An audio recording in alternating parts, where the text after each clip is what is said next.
السلام علیکم۔ درد سے بھرے دل اور زخموں سے چورا بنے وجود کو اس کے در پر کیوں نہیں لے کر جاتے؟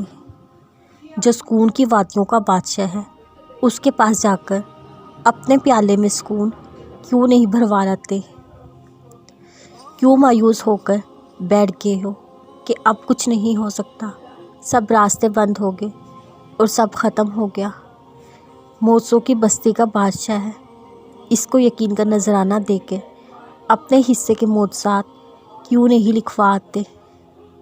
جب اس کا وعدہ ہے وہ دے گا، تو جب دعائیں مانگ لی تو وہ کسی نہ کسی صورت میں قبول ہو کر رہیں گی، تو قبول نہ ہونے کے گیلے نہ کر کے اپنی دعاؤں پر قبولیت کی مہر کیوں نہیں لگوا لاتے؟ جس کے ہاں تمہارے آنسو بھی قیمتی ہیں اور خاص مقام رکھتے ہیں، جنہیں وہ ضائع جانے نہیں دیتا، موتیوں کی مانند سنبھال لیتا ہے، تو پھر دل میں کیسا خوف رکھ لیا ہے؟ ارے اس کی دسترس میں سب کچھ ہے، اسے ہی اپنا خیر خواہ کیوں نہیں مان لیتے؟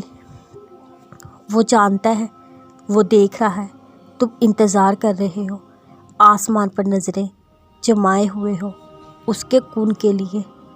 ہاں وہ کہہ چکا ہے، صبر کا بہترین پھل تمہیں مل کر رہے گا، پھر تم اس کی بات مان کر تھوڑا سا اور صبر کیوں نہیں کر لیتے؟ رب کی قربت کو جو پا لیا اندھیرے میں بھی روشنی نظر آئے گی، اس کی مصلحتوں کو جب جان لیا پھر زندگی بہار بن جائے گی۔ اس کے عشق میں خود کو جو ڈھال لیا تو اس کے در کی فقیری مل جائے گی، اس کی رضا میں اپنا آپ منوا لیا تو ہر خوشی کی لہر دوڑ جائے گی۔ تم کیا جانو اس کی محبت کو، اگر چاہو حق ادا کرنا تو بھی نہ کر پاؤ، وہ اتنا رحمان ہے، تم نے قدم بڑھا لیا تمہارے بکھرے وجود اس کے نور کی روشنی بھر جائے گی۔